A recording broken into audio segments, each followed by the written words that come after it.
Yeah, it's recording. Okay. So what I'm wondering is, if I log into it with my phone,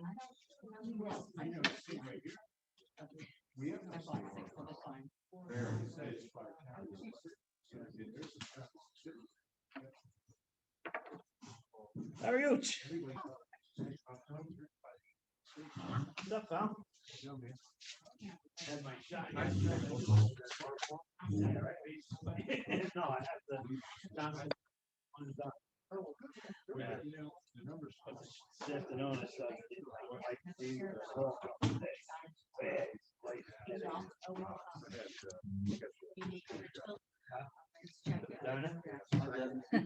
hey, how are you? That's what the second shot. Yeah. I'm good, Jerry. I like it. One and done. I like that. I don't have like, What's that wine? This one right here? Yeah. What are you doing? Hey, I'm good. How are you? I thought I'd come up here to bust up your concentration. Thank you. I appreciate that. How'd I do? It's not hard to do. You probably reach it from the back seat, maybe.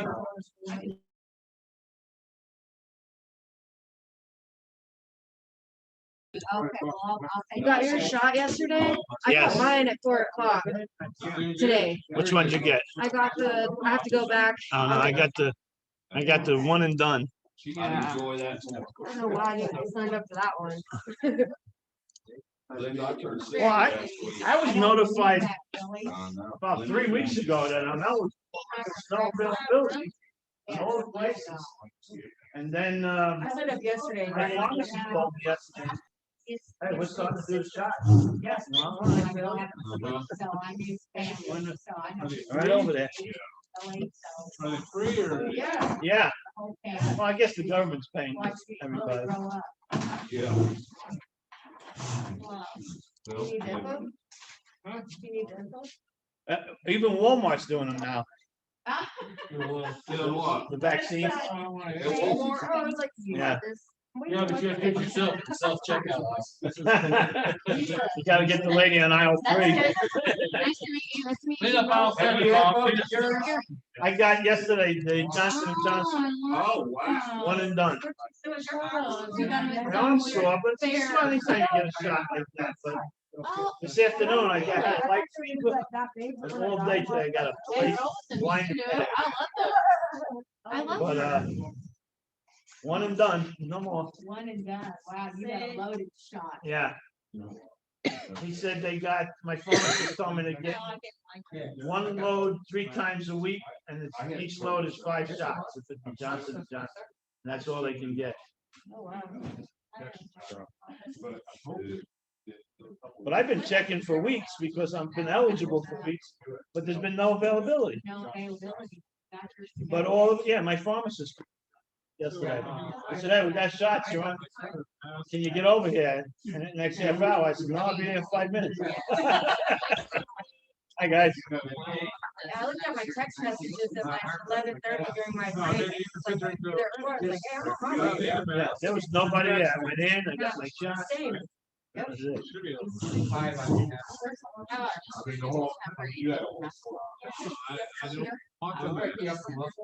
Not yet.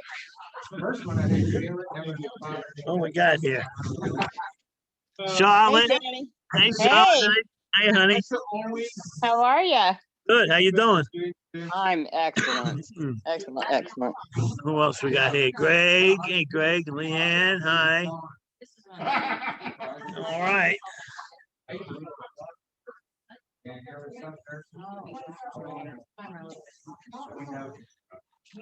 Hi, Ann. Hi, Ann.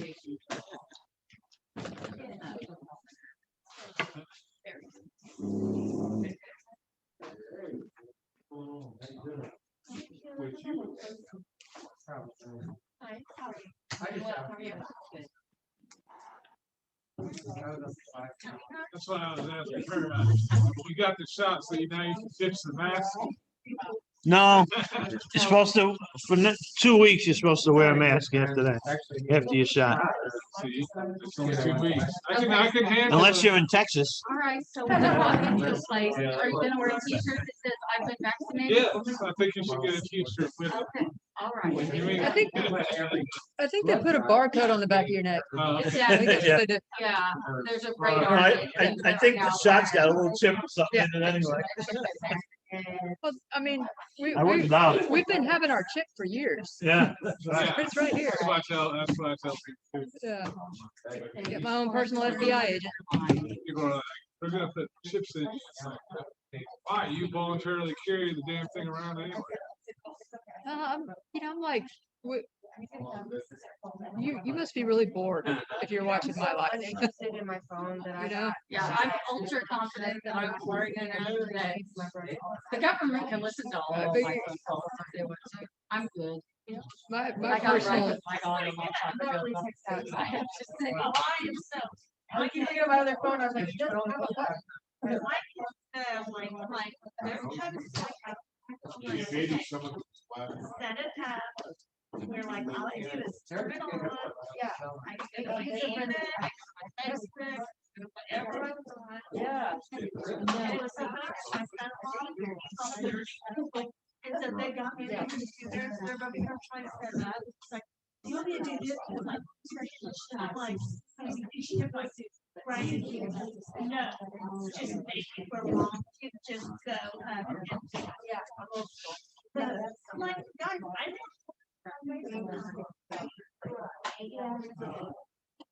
I know, it's like one of my jobs, we're like connected on an app. It'll have like the next day, our tax for the next day. I don't know what's that. Like, I was. Yeah. My kids always laugh. They're like, Mom, I'm like, hey, you can't call me. I am not there. I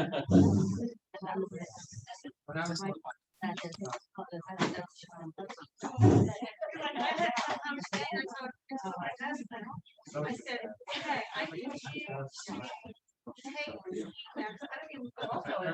Of course, my hair,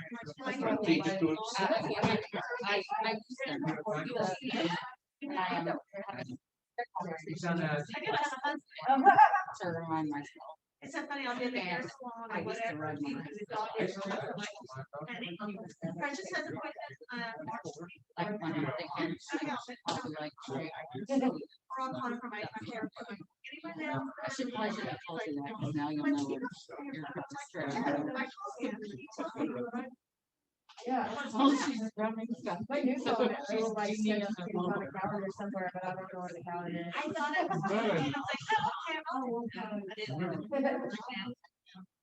was like, I would. yeah, like he used to know. I know you Hands off. I know. I know. Someone knows. Yeah. Looks like it's rather cheap. Trying to. Yeah, you got fired. One job. Your supervisor. Then they have an app where you can That's get, the I construction. wear it. Oh, you need to tread lightly. Like, And no worries. watch this. Oh, maybe I did. Yeah.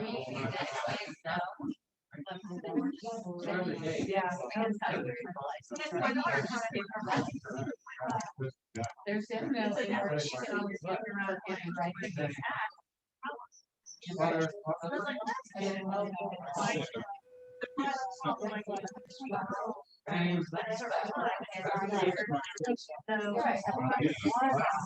You died. Well.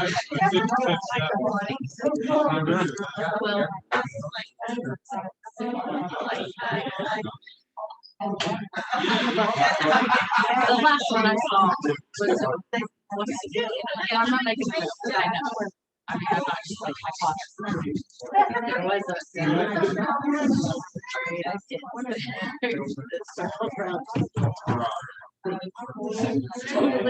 Hi, Dan. Tom Adams. What's up, pal? Hi, Danny. How you doing today? Good. Got my shot yesterday. I'm cured now. You got your second shot? No, I got the Johnson & Johnson, one and done. Oh, you did? Yeah. That little Band-Aid with the star on it? Yeah.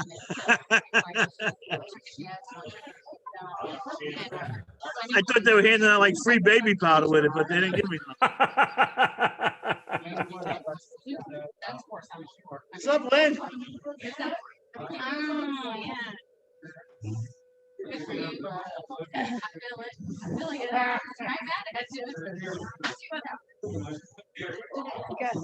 You got my book. Book study. Uh-huh.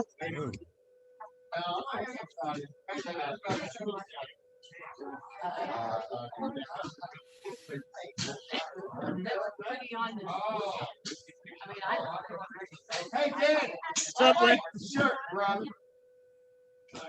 Colorful.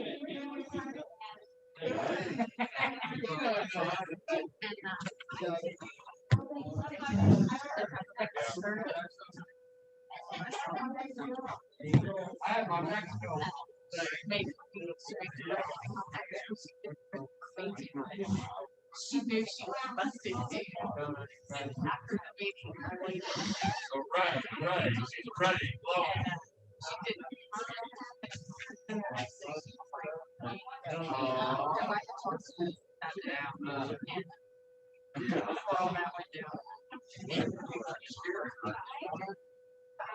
Forget my ass if it wasn't attached. What's up, Aaron? And that was like, no, Yeah.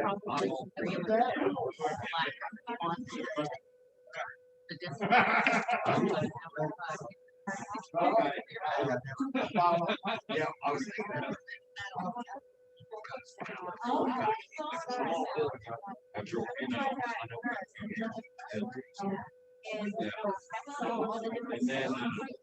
Oh, let's put this on here. What do you think?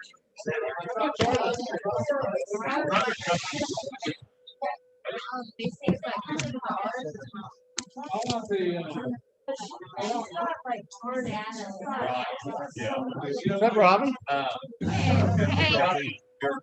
Slides right in. I know. Stealth mode. Don't say hi to nobody.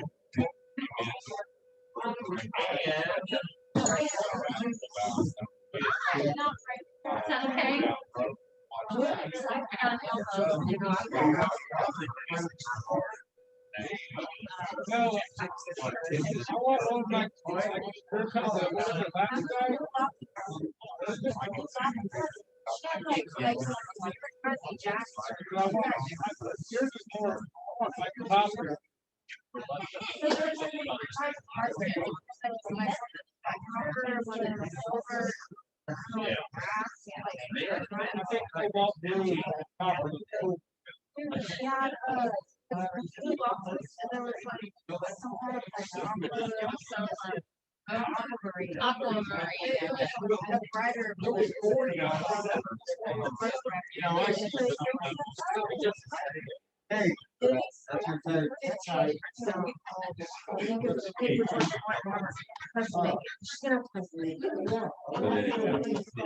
And tomorrow night.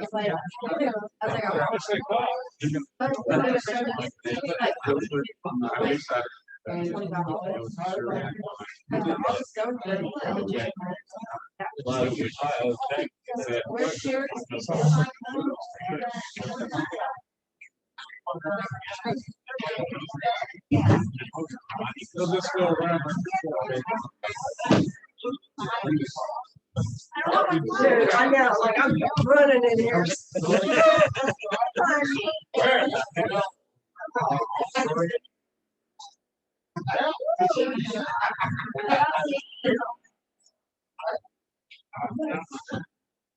First,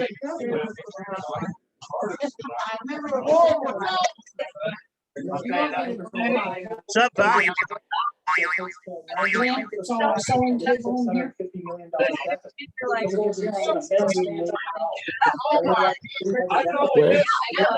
You where? Right here. I'm all right. I don't have to read.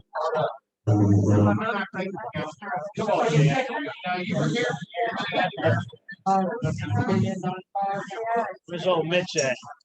Hmm. Yeah. I went inside though. Well, 45. Look, yeah. I don't. Yeah, man. Oh, yeah. All right, everybody. You want to turn that? Let's go ahead and get started. I got more people coming in. All right.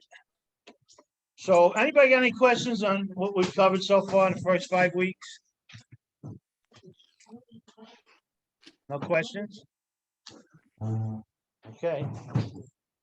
Say so. We're on page 24.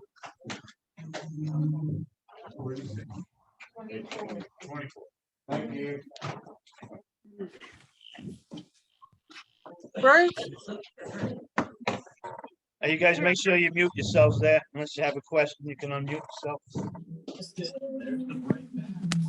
Okay.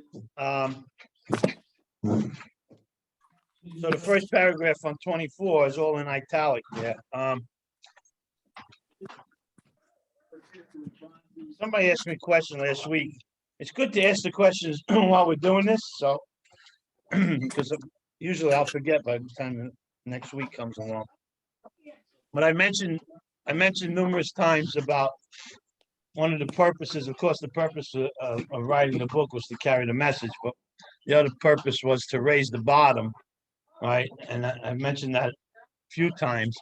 And their question was, what does that really mean? And and so the book explains that they did that so we don't have to go through the pain and the suffering and all the stuff that they went through. They're trying to save us from that, so they kind of raised the bottom. Now that's raising the bottom is a double-edged sword. Okay, it's good and it's not good. What's good about it is we don't have to sink down to the depths of like a real alcoholic to be suffering from physically deteriorating our body with alcohol, right? The not good part of it is that means that most of us that come into the rooms are not yet real alcoholic. And I think we talked about that a little bit. So the not so good part about that is if somebody comes in here, you see, only the people that either are real alcoholics or believe they are. A lot of us believe we are, but we're not really actually yet. But that's good enough if you believe you are. So the people that come in and believe they are, only those people have to do all of this stuff in order to stay alive. Their lives depend on practicing these principles in all their affairs and learning how to do the steps, right? So the problem is somebody that's not really a real alcoholic, and there's plenty of us in the rooms, and that's okay. They're just as much a member as anybody else. If they don't go through the work, then they get a real alcoholic comes in the room and asks them to sponsor them. That could be trouble, because that's when we get to the point where we see people not getting this deal or, keep going back out. And a lot of times, of course, it's got to do with the person and their willingness and stuff. But a lot of times is the person that's helping them actually didn't do the work themselves. And so they're taking, and they didn't do the work because their life doesn't depend on it. So they go to meetings and they practice some principles here and there. But they've never actually practiced these 12 steps in their life. And so when they pass it on to somebody else, that becomes dangerous. Does that make sense? Yes. Okay. So anyway, that's the question that I was asked. So if you have a question anytime, just raise your hand. If somebody's got a question online, just jump in and cut me off. Okay, page 24. The italic paragraph, first paragraph. The fact is that most alcoholics. Hey guys, mute yourself there, please.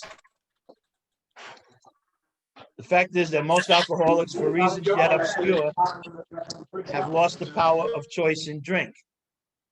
So what does that mean? They've lost the power of choice in drink. So Choose whether not to. We lost power to choose whether we can or can't.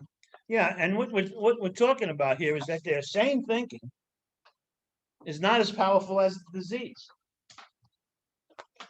And later in the book, it's going to talk about that the sane thinking runs parallel, but the insane thinking always wins out, right? So sane thinking is not as powerful as the disease. Our so-called willpower becomes practically non-existent. We're unable at certain times to bring into our consciousness with sufficient force the memory of the suffering and humiliation of even a week or a month ago. So our consciousness, we don't have the ability to bring into our thinking what happened to me last week when I swore I was never going to do this again. Right? We are without defense against the first drink. And he says the almost certain consequences that follow taking even a glass of beer do not crowd into the mind to deter us. If these thoughts occur, they are hastily and readily supplanted with the old threadbare idea that this time we shall handle ourselves like other people. Right? That's that great line. This time is going to be different. There is complete failure of the kind of defense that keeps one from putting his hand on the hot stove. Remember, we used Mitch as an example, putting his hand on the hot stove in the log cabin, and we wound up saying that, Mitch is an able, intelligent, friendly kind of guy, but when it comes to wood burning souls, he ain't got a damn bit of sense. And the fact of the matter is that he is an able, intelligent, friendly kind of guy, but when it comes to alcohol, he don't have a damn bit of sense. I have a question. Yes. What's he mean? I mean, I've had it explained once, but I'd like to hear it again. He says, supplanted with the old threadbare idea. Is that like rubbing your pants till about all you have is a white thread? Rubbing your pants till all you have is a white thread. If that's an Okie statement, you lost me on that one. Okay. Can you explain it to me where I get a better explanation? Yeah, because that explanation I didn't understand at all. He says, if these thoughts occur, so if I get these thoughts, what thoughts? I'm taking a glass of beer or something like that. Yeah. They're hastily and readily supplanted with the old threadbare idea that this time we shall handle ourselves like other people. So how many times have you said, I think I'll have a drink, and then say, oh, I better not, and then oh, this time is going to be different, or I can just have one drink, or I deserve it, or those are your old threadbare ideas that you just. That's what he means. Yeah. Your old ideas. Yeah, and then your pants stay intact.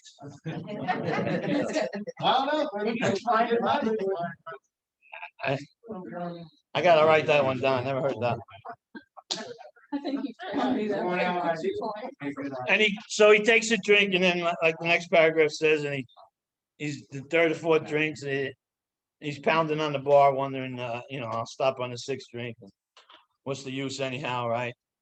Hey, Lenny, you are right, though. What? Cloth becoming thin or tattered with age. Aha. See, Oh. Okay. Is that the definition of threadbare? Oh, okay, but not in this context. Metaphor. Switch it up on. Okay. Thank you, Danny. Yeah. All right. So the bottom of the page, he says, when this sort of thinking is fully established in an individual with alcoholic tendencies, he's probably placed himself beyond human aid. Now we've also talked about don't mix up the fellowship for the steps, right? We've talked about that a few times. And human aid, the fellowship is human aid. So if you place yourself beyond human aid, whether it's 1 or 10, huh? Oh, hey, Mitch. We were just talking about.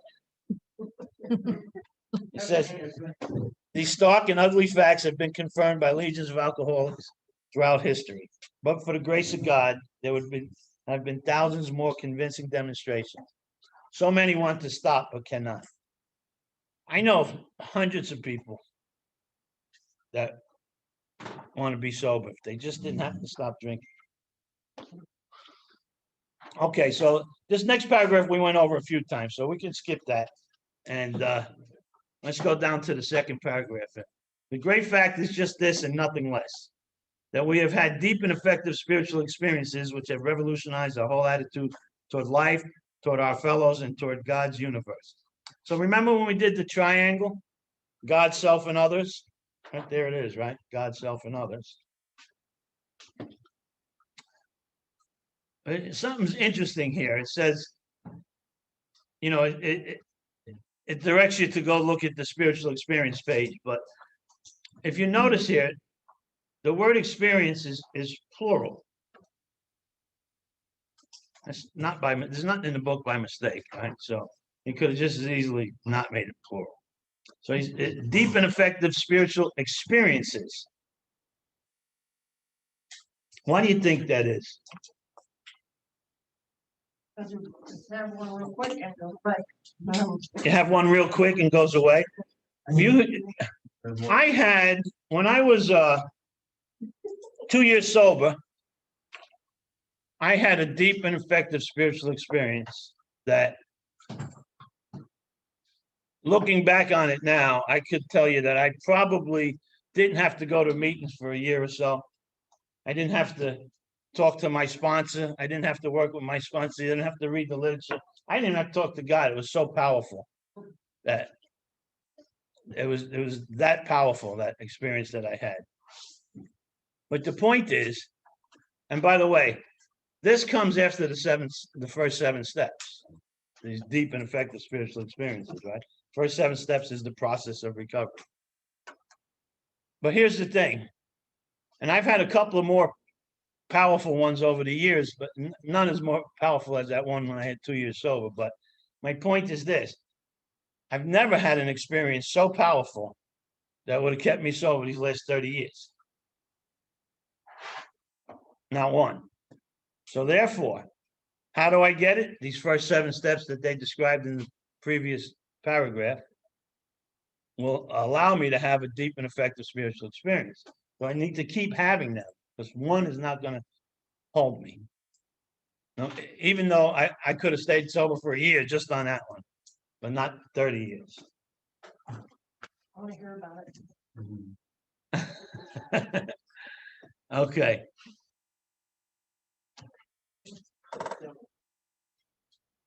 All right, so now he's gonna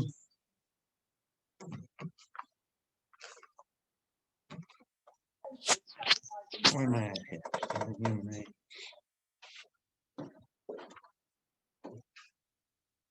Okay, we're on 25, right? All right. So the central fact of our lives today is the absolute certainty that our Creator has entered into our hearts and lives in a way which is indeed miraculous. Once again, they talk about miracles. They talk about miracles a lot in this book. We don't talk about them enough in the rooms. But there's plenty of miracles here. He has commenced to accomplish those things for us which we could never do by ourselves. So if you're a seriously alcoholic as we were, we believe there is no middle of the road solution. So it's like, you can't sit on the fence here. There's no sitting on the fence. Actually, there's no fence. Really. There's no fence here. You're either sober or you're not. You're either sober or the disease is doing you and you don't know it yet. Okay? So the idea is, I got to keep doing this stuff.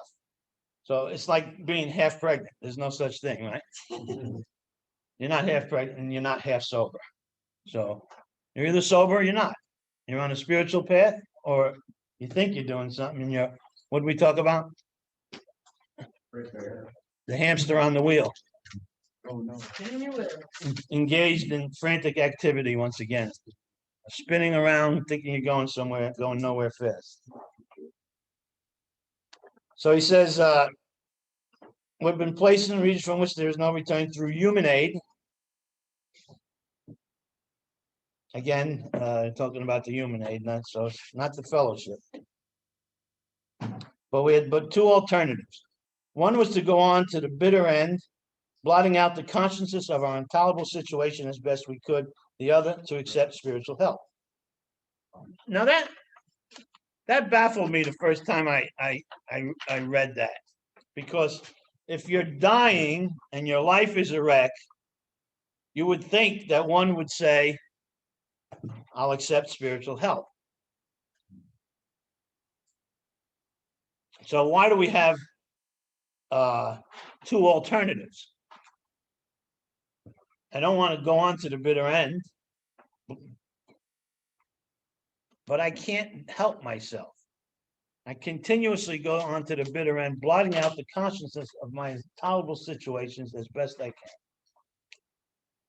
rather than accept spiritual help. Why? Because what is spiritual help? I'm familiar with the pain and the misery and the suffering of drinking and drugging. And I have a desire to not feel that way, and I think that's good enough.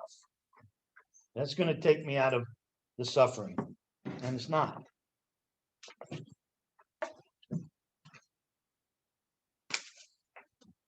All right. Page 26. So let's just skip down to the second paragraph where it talks about, so he returned to this doctor whom he had admired and asked him point blank why he could not recover. And, you know, the paragraph before it talks about, and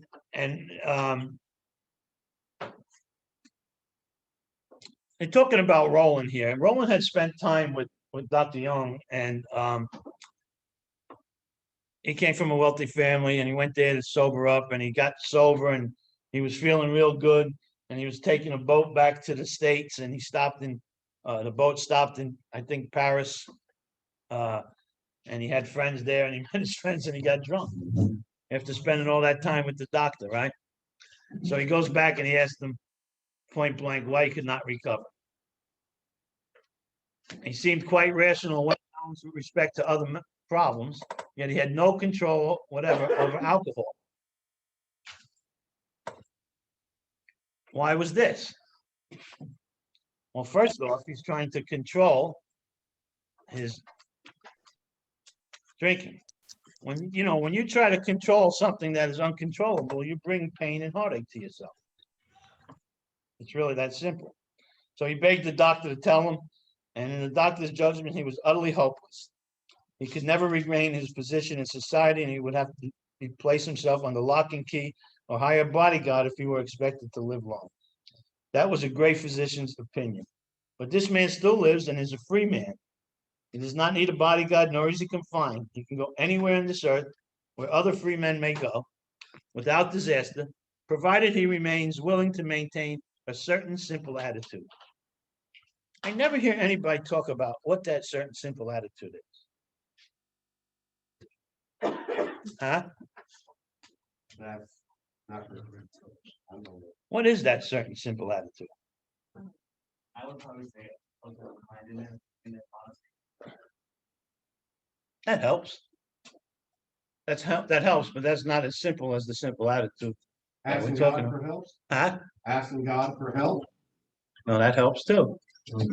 He's helped me a lot. Yeah, right. But a lot of times we don't ask because we think we don't need God for this. A little problem. I don't need to bother God for this. I got this under control, right?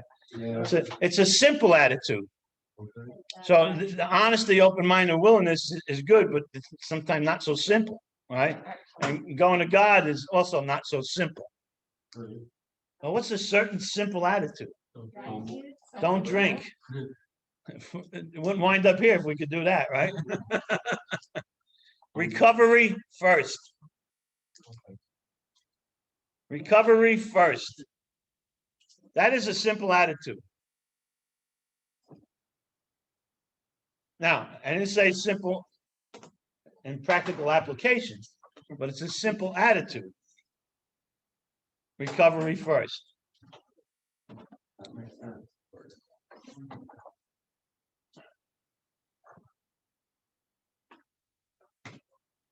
I always tell people that if you try to fit recovery in your life, you're probably not going to make it.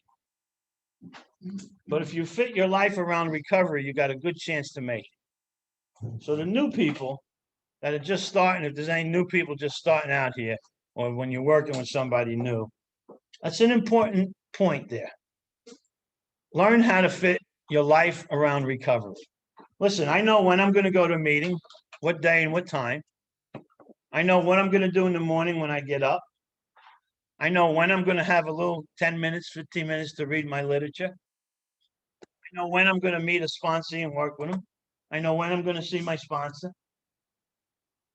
So all of those things. Now, of course, nothing's written in stone. You can always press, change, and rearrange if you have to. But if you have a schedule and you stick to your schedule, then you fit your life around your recovery, and you wind up having a much better chance of getting sober, staying sober. Does that make sense? Real important thing.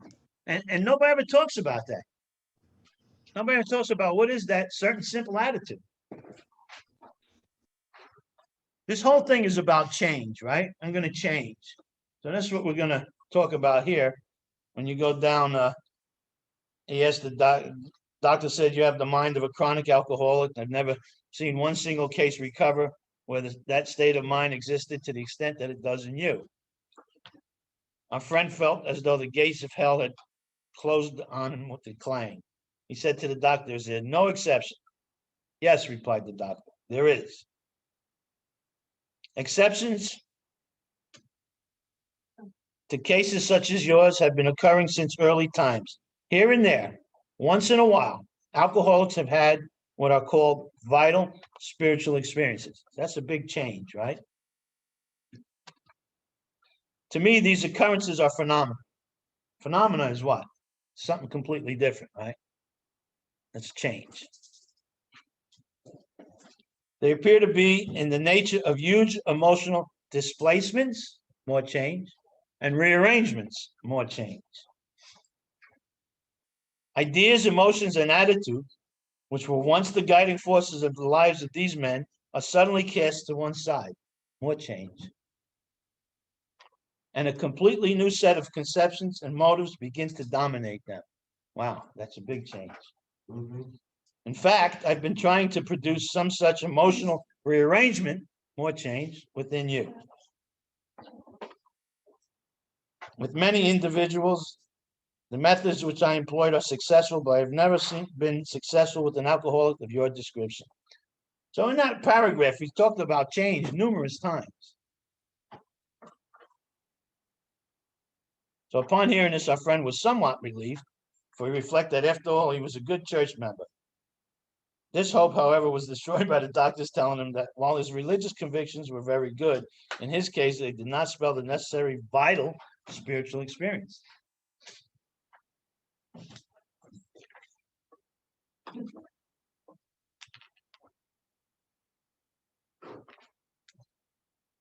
Okay.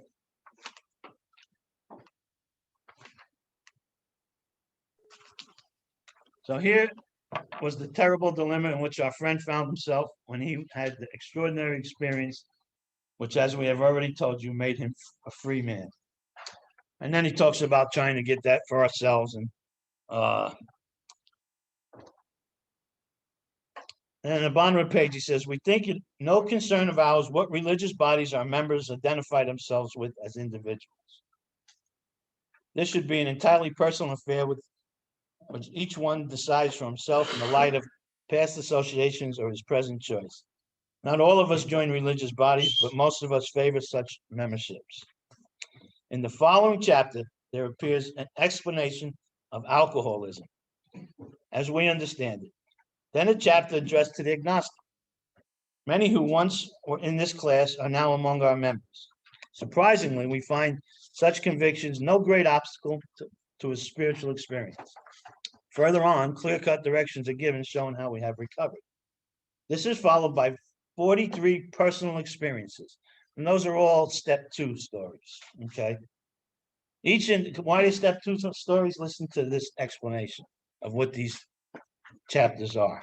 Each individual in their personal stories describes in his own language and from his own point of view the way he established his relationship with God, They give a fair cross-section of our membership and a clear-cut idea of what has actually happened in their lives. So it's about getting in touch with God, right? We hope no one will consider these self-revealing accounts in bad taste. Our hope is that many alcoholic men and women desperately in need will see these pages, and we believe that is only by fully disclosing ourselves and our problems that they will be persuaded to say, yes, I'm one of them too. I must have this thing. So again, it's about being able to carry a message with depth and weight so somebody can relate. Remember, we talked about that last week. You can't really begin to recover until you relate. Once you relate to something you hear, now they got your attention and you can begin to recover. All right, anybody got any questions on there's a solution? Two powers, one solution. Everybody straight on all of that stuff?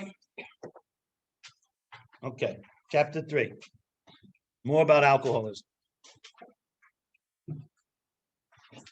So this chapter here is so you can relate to the insanity of alcoholism. And there's going to be different examples, numerous examples of how this. So let me back up a minute. When we talked about the doctor's opinion, the doctor focused a lot on the physical condition, right? Then Bill's story was, for you to relate, okay? And, most of us can relate to the insanity in Bill's life, okay? Then there is a solution.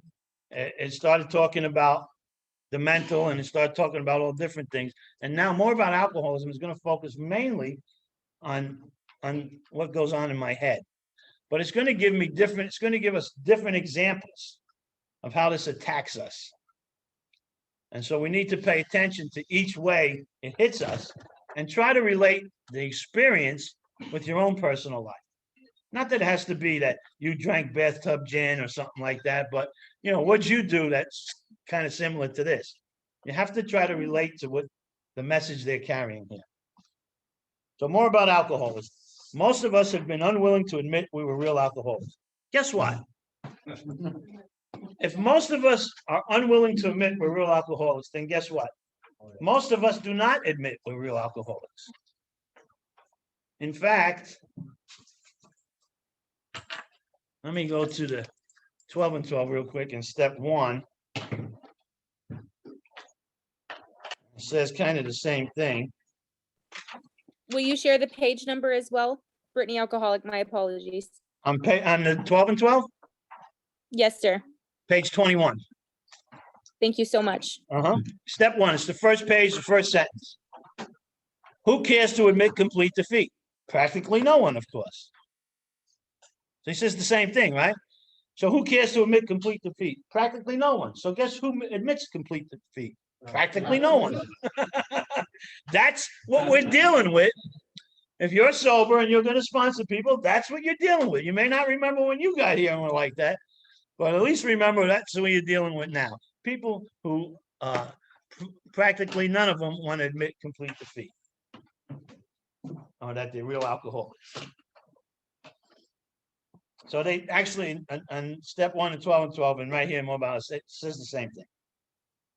No person likes to think he is bodily and mentally different from his fellows. Therefore, it is not surprising that our drinking careers have been characterized by countless vain attempts to prove we could drink like other people. The idea that somehow, someday, he will control and enjoy his drinking is the great obsession of every abnormal drinker. You see that? Abnormal drinker? Right? Don't forget, the definition of an allergy is an abnormal reaction, right? So we're abnormal drinkers because we have an abnormal reaction to that stuff. So what is an obsession?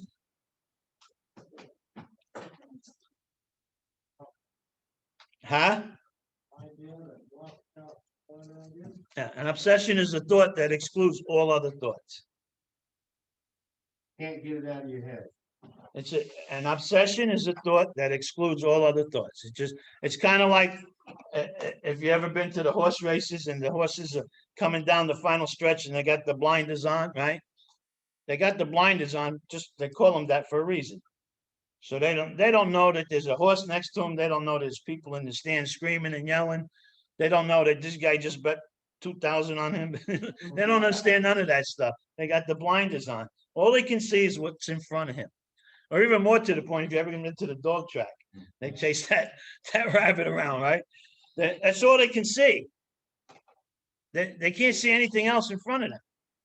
So what we're talking about here is an obsession is a thought that excludes all other thoughts. All I can see or think about is another drink. And we talked about what happens when we try not to think about it, right? We think about it more, you know. So, you know, that don't work.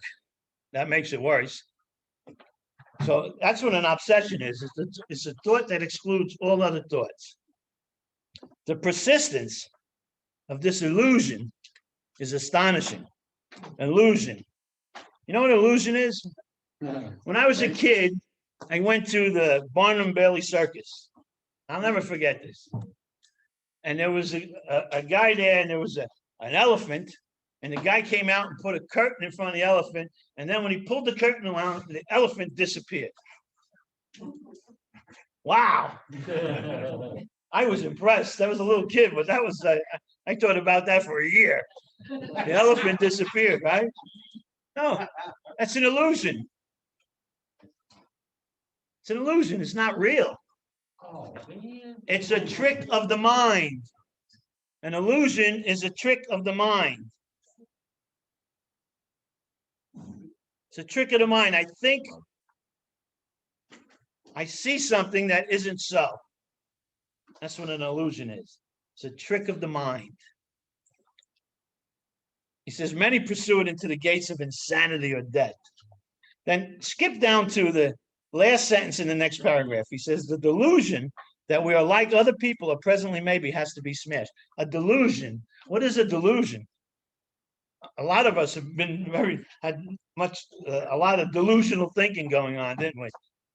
So an illusion is I think I see something that isn't so. A delusion is also a trick of the mind. I believe something that isn't so. They're out there. Yeah, they are. Right? Just staying in a room for days, drinking and getting high and peeping out the window, right? I tell people all the time, these are not wrinkles on my face. These are Venetian blind marks from years peeping out the window. Delusional. They're out there. You guys tell me about getting high and looking out there and seeing all kinds of things in the bushes and the trees. Try being in New York City with 10,000 people around you in apartments. Try seeing who's looking at you from there, right? Oh, damn. Yeah. Yeah. Every which way you turn, there's thousands of people around you in apartments, and they're all staring at you, right? Delusional. It's a trick of the mind. Either way, it's a trick of the mind. We're gonna go back to the second paragraph, so I'm gonna go over it now and we'll come back to it. We alcoholics are men and women who have lost the ability to control our drinking. We know that no real alcoholic ever recovers control. So we've lost the ability to control our drinking. It doesn't say temporarily. In case you haven't noticed that. So we've lost the ability to control our drink. It ain't coming back. In fact, I think he uses the example of a guy that loses his leg or something. Right? He's not going to grow a new one. The same respect is once you've lost the ability to control your drinking, you're not going to get that back.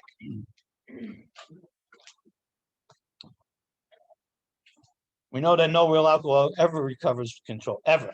All of us, ever is italic, right? All of us felt at times that we were regaining control, but such intervals, usually brief, were inevitably followed by still less control, which led in time to pitiful and incomprehensible demoralization. By the way, if you're new in the rooms and you can't relate to pitiful and incomprehensible demoralization, you might not be ready for this deal yet.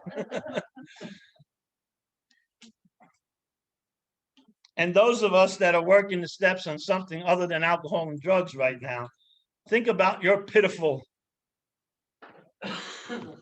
incomprehensible demoralization when it comes to whatever it is. It may not be at the depth that it was with alcohol and drugs, but it's there. Because when you keep doing something that you don't want to do, and you swear you're not going to do it no more, that's friggin' powerless. And, you know, and I'm not necessarily talking about alcohol anymore. Depends what you're working the steps on. But pitiful and incomprehensible demoralization. Pitiful. I was pitiful. I couldn't comprehend shit. And looking at myself in my life where I was before I got sober was demoralizing.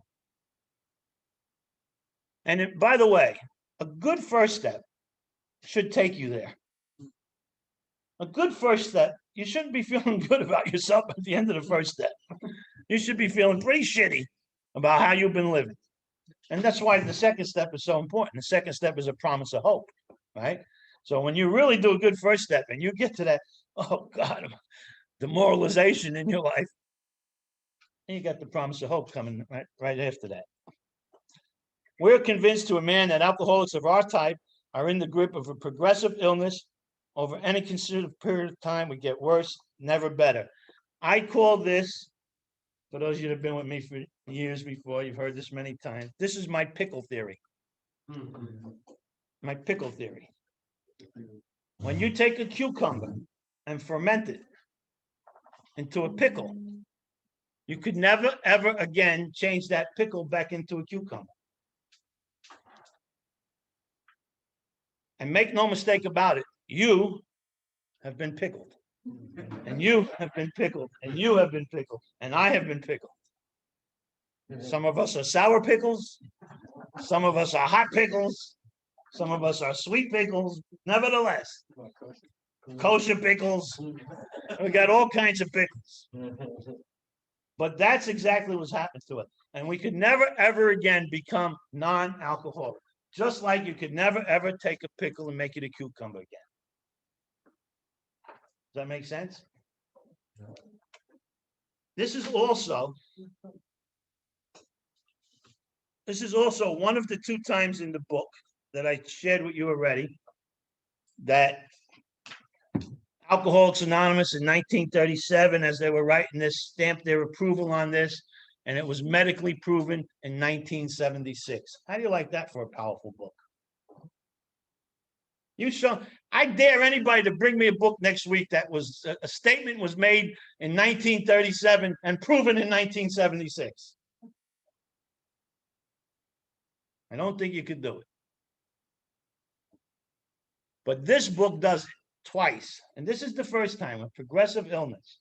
We're in the grips of a progressive illness. In 1976, and I don't want to get into medical stuff too much, okay? I'm not qualified for that. And I don't want to get too far off base, but in 1976, there was a female doctor in Houston, Texas. I don't remember her name anymore, but I used to know her name. I can't think of it. But anyway, she was working in the city morgue. And she got a couple of real bottom drunks that had died in over a few month period. And when she did the autopsy, she noticed that these alcoholics, these hobos, they were homeless, right? That they were loaded with morphine. Their bodies were loaded with morphine. So she went to her bosses, the powers that be, and she asked if she can do a study. I don't know what had to happen to make that happen and what kind of things she had to jump through, but they allowed her to do it. And what they did in the whole city and the surrounding towns, every time a derelict died, they'd bring it to this lady, to this doctor's morgue.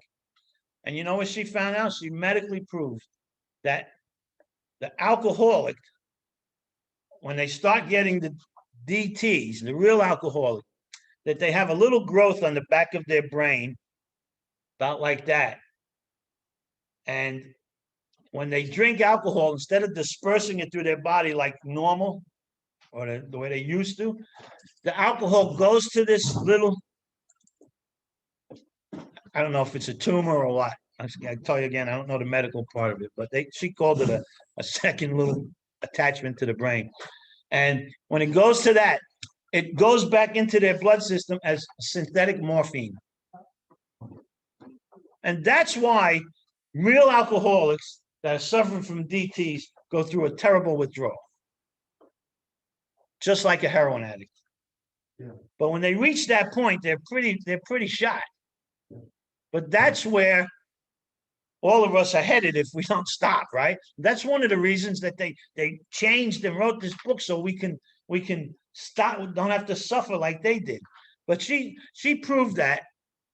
Is that like the first stages of becoming the wet brain? Yeah, the DTs, wet brain. There's different stages to it. Again, I'm not medically equipped to share that stuff with you, but this was what she discovered. And because the first two she looked at, she was like, "Where are these people getting this money for morphine? They're homeless. They're hobos, right?" And what is the wine? They're drinking alcohol or whatever they were drinking, and it was hitting that spot and coming back in their blood system as synthetic morphine. My first thought is, ooh, I should drink more because I want that morphine. So I probably deserve this. You've earned that seat, yes. So anyway, and then we're going to come to another spot in the book where they also wrote about this. 1937,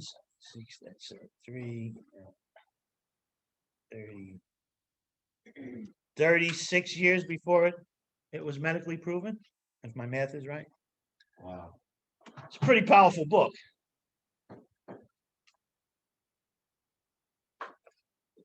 Okay.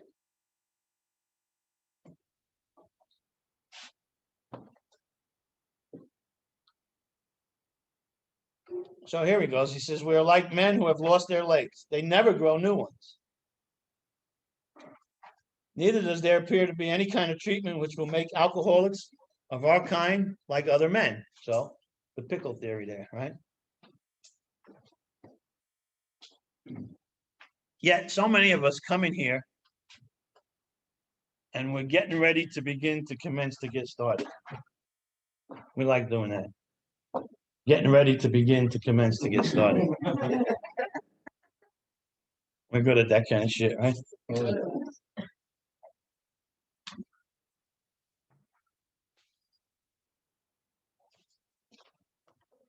So page 31.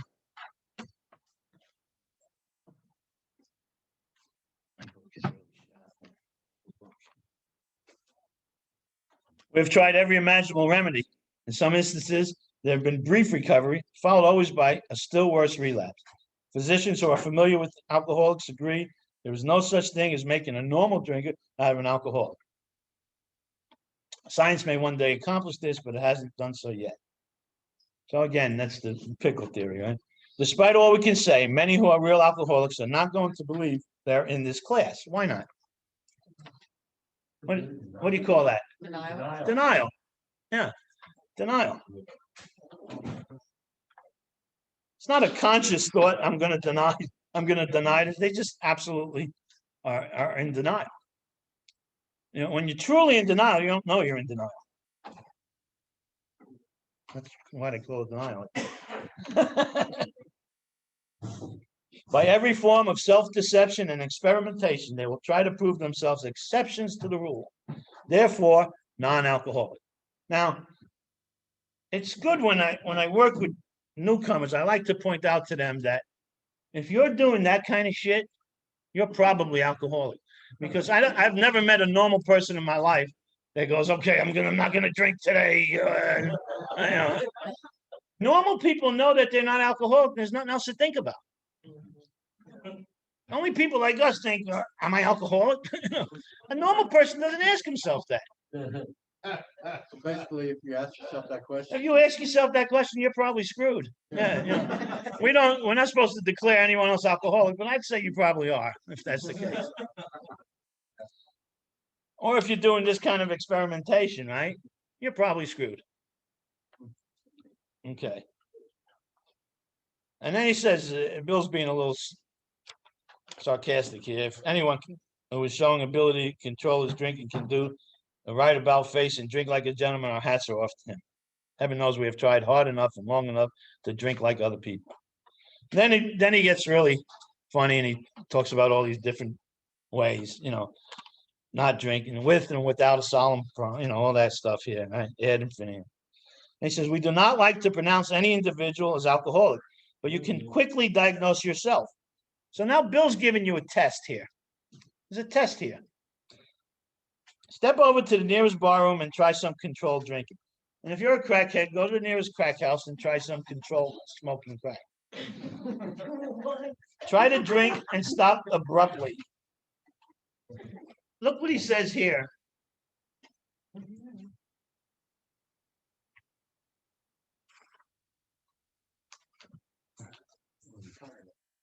Wait a minute, man. My book is really, I think my pages are out of order. More than once? Yeah. Somebody should have told me.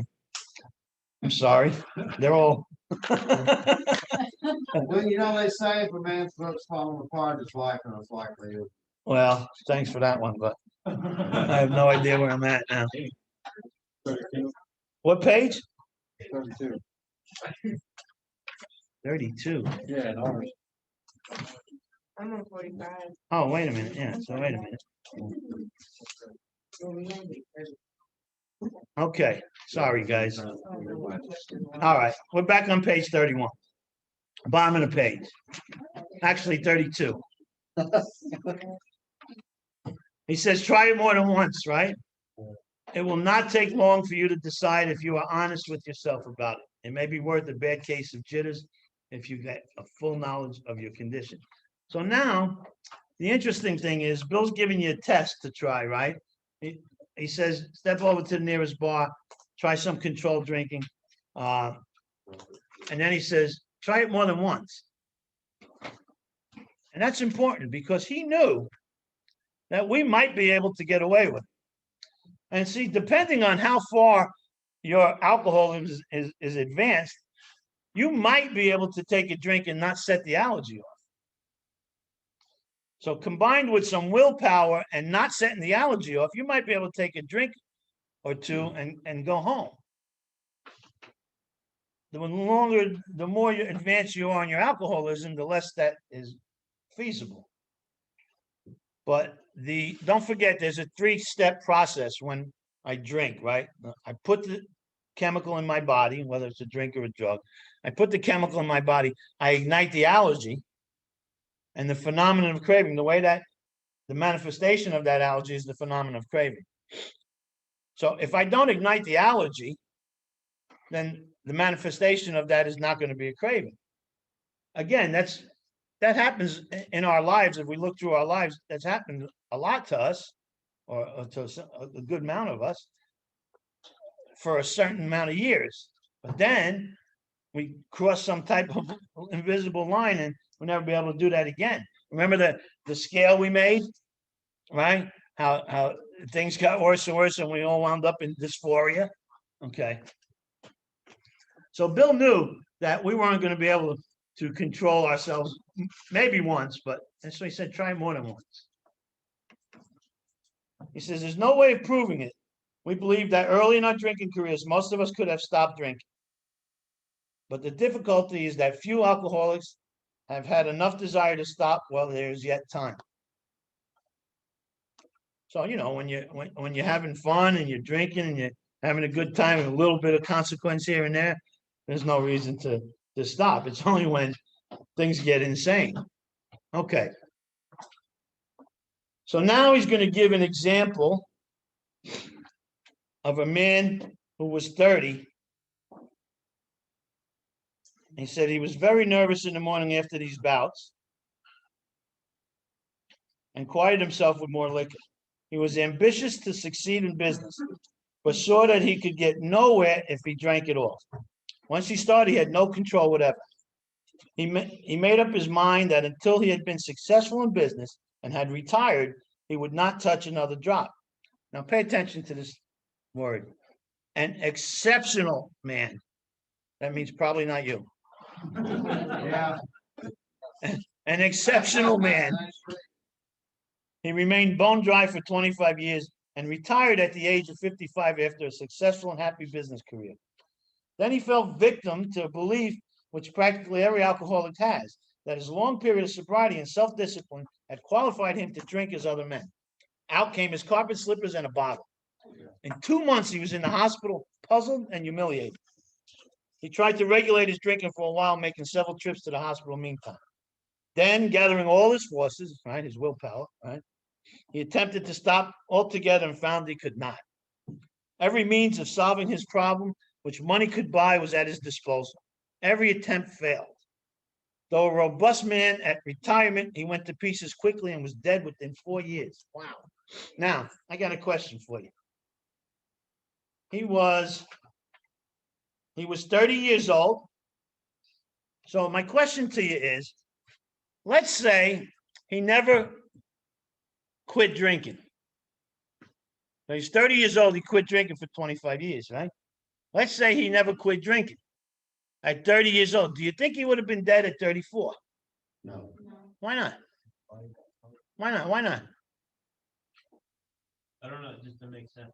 I had no idea. Yeah, me either. I don't know. Me either, but I agree with you, but I don't have an intelligent answer for that. It kind of feels like that he wouldn't have died in 4 years. Probably because what happened in 25 years, you've heard people share stupid things in the meetings like, while we're in here, our disease in the parking lot doing push-ups, right? Well,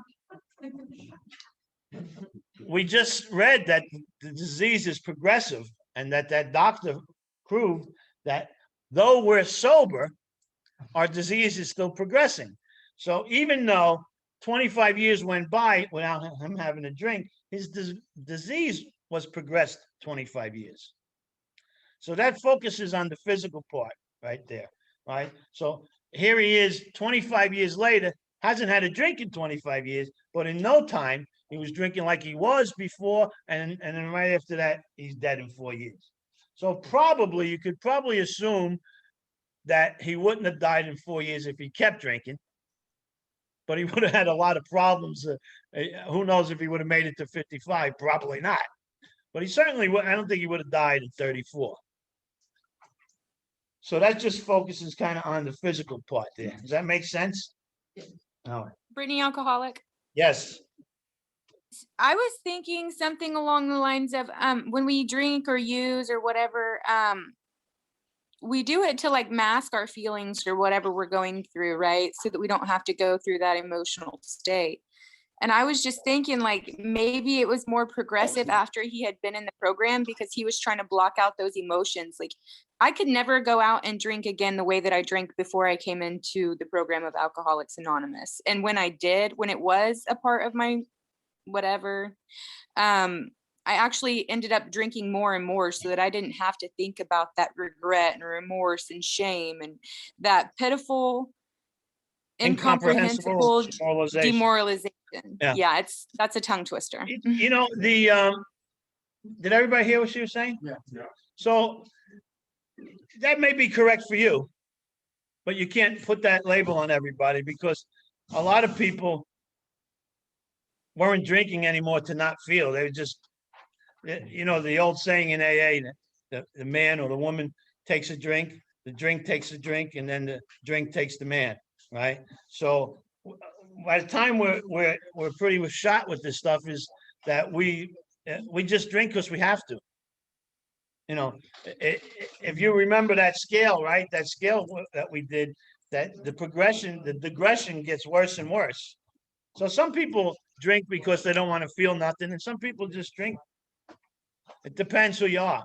So you're right, but you're not right for everybody. So you need to be mindful when you're working with somebody else. Maybe that's not their experience. Do we know who this guy is?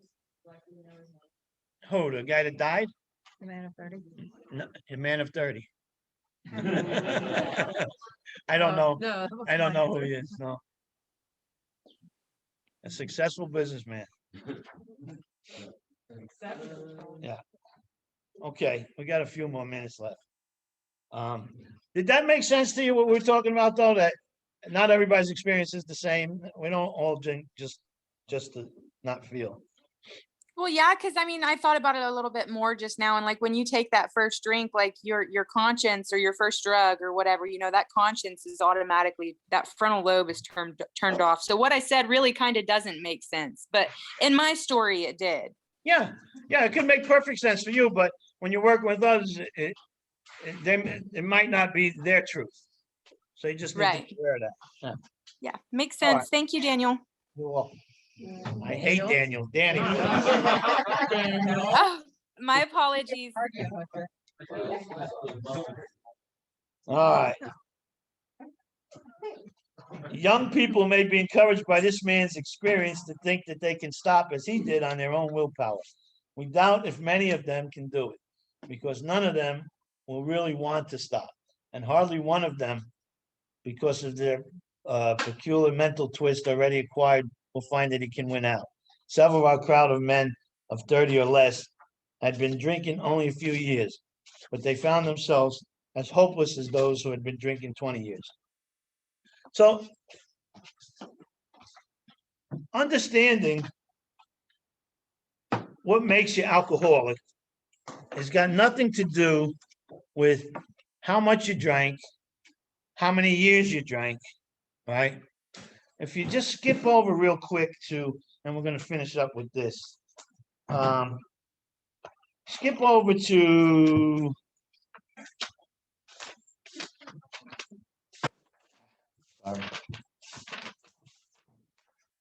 page 44.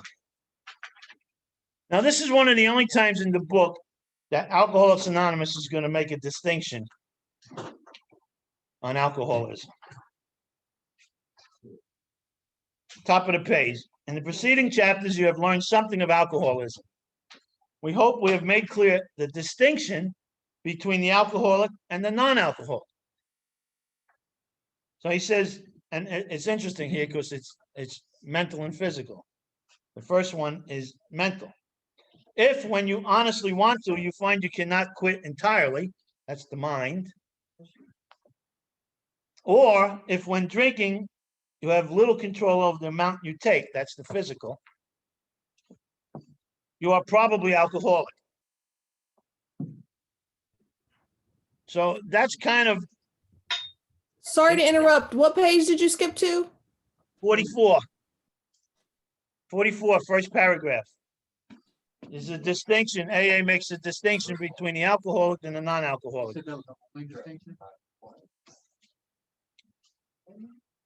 It's the only place where they outright tell you what's the difference. Throughout the whole book, they describe the differences between an alcoholic and a non-alcoholic. But right here, they're saying that they're making a distinction here. They're labeling it that. There's other examples of it in the book, but they don't label it as such. But you can easily understand what it is. But here it's the mental and the physical. Okay. If when you honestly want to, you find you cannot quit entirely, so your mind makes you do it when you don't want to do it. Or when drinking, you have little control over the amount you take, and that's the physical. Once you take a drink, your body wants more, right? You are probably alcoholic. If that be the case, you may be suffering from an illness which only a spiritual experience will conquer. But I only wanted to read that to you so you understand that that's what determines if you're alcoholic. If when you honestly want to, you can't quit entirely, or if when you're drinking, you have no control over how much you drink, you're probably alcoholic. So we'll leave it there. Anybody got any questions? Anybody online got any questions? There's a question here. I'm curious about. Wait, I'm sorry, 1 second. Let's pass that basket around. Go ahead. I'm curious about, it feels like a male can have a longer drinking period than a female. Absolutely. The book, again, I don't know the medical answer to that, but the book says that the women deteriorate faster than the men. The book says that. And we'll get to that. I think it's got to do with their metabolism, that they don't break down the alcohol as quickly as a man does, and they retain more of it. Hey guys, we still got a meeting going. Let's kind of do that quietly. Does that make sense? Yeah. But the book confirms that women suffer faster and quicker from alcohol than men do. And a lot of the time in the book, they're talking about women that at the time were raising their children and maintaining their home. Hey, guys, somebody's talking. And so when these women typically of the time were raising their family, taking care of the things they needed to do. And when, as the children got older or out of the house, then they had more experiences that led them to harder, quicker, faster, rapider drinking. Yeah, but it's about their chemical in their body. Their bodies don't handle it like a man's body does. Even though I know someone that could drink me under the table, but that doesn't matter. It doesn't. We're talking about internally. All right, guys. Any other quick questions? Don't hang up on me. We begin and end on time. That's important. All right, we got to put the tables away. Appreciate everybody. Thanks, Danny. Thanks, guys. Don't hang up. Shannon's coming. Thank you, Danny. Nana. See ya. Thanks, guys. See you next week. I can't see. Sarah, Hi, Shannon. Love you. Miss you. I love you guys so much. What I do? See you next I was week. gonna get in here and see everybody. I don't have my glasses on. I see like more people. How do you feel like the more people on here? Like I know how to click accept. That's what I know how to do. In the top right hand corner, you should be able to click view and go to gallery view. There's not very many of us this week. There were I only love like you, Sarah 15. Bear. Love you. All right, Sue. say bye. Drew. I know it's not What's up, Drew? Yeah, Drew. What's going on, Danny? What's up, pal? Hi, Kathy, Barbara. Hi, guys.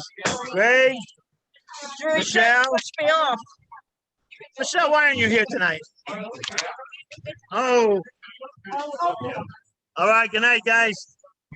Good night, Danny. Still charged. Good night. Thank you.